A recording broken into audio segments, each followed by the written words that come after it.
શ્રી વિઠ્ઠલેશ પ્રભુના અતરંગ ભગવદીય ચાચા હરિવંશજી એકવાર ઉજ્જૈન જતા હતા. કૃષ્ણ ભટ્ટ પણ એમની સાથે હતા. માર્ગમાં કોઈક ગામ આવ્યું, ત્યાં રોકાયા અને બંને જણ બજારમાં નીકળ્યા.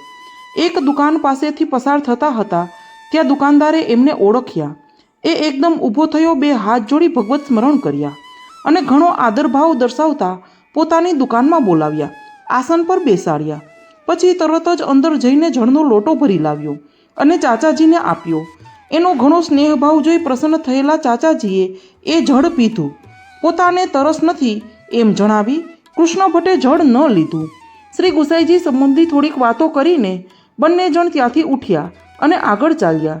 રસ્તામાં કૃષ્ણ ભટ્ટ પૂછે છે કે ચાચાજી, એક ક્ષત્રિય વૈષ્ણવની રીતભાતમાં કંઈ આચાર વિચાર તો દેખાતા નહોતા. કોણ જાણે જળ અપ્રસનું હશે કે નહીં, હાથે ધોયા હશે નહીં, અને આપ એનું આપેલું જળ પી ગયા એમ કેમ? ચાચાજી કહે છે કે જુઓ ભાઈ કૃષ્ણ ભટ્ટ, મને તો એ કશું ભાન રહ્યું નહીં. મને તો એટલું જોયેલું યાદ રહ્યું કે એ શ્રી ગુસાઈજી પાસે સેવક થવા આવેલો અને આપશ્રીએ એને નામ નિવેદન કરાવેલું. વળી એ દેખાયું કે વૈષ્ણવો પ્રત્યે એના હૃદયમાં ખૂબ સ્નેહભાવ અને દીનતા છે. પછી તમે કહો છો એ જોવાનું તો મને યાદ આવ્યું જ નહીં. કૃષ્ણ ભટ્ટ મંદ મંદ હસ્યા. મનમાં સમજી ગયા કે આ ઉત્તમ ભગવદીયની કેવી નિર્દોષ દ્રષ્ટિ છે. વૈષ્ણવની બાહ્યકૃતિ ન જોતા મનનો ભાવ પારખવાનો કેવો સહજ સ્વભાવ.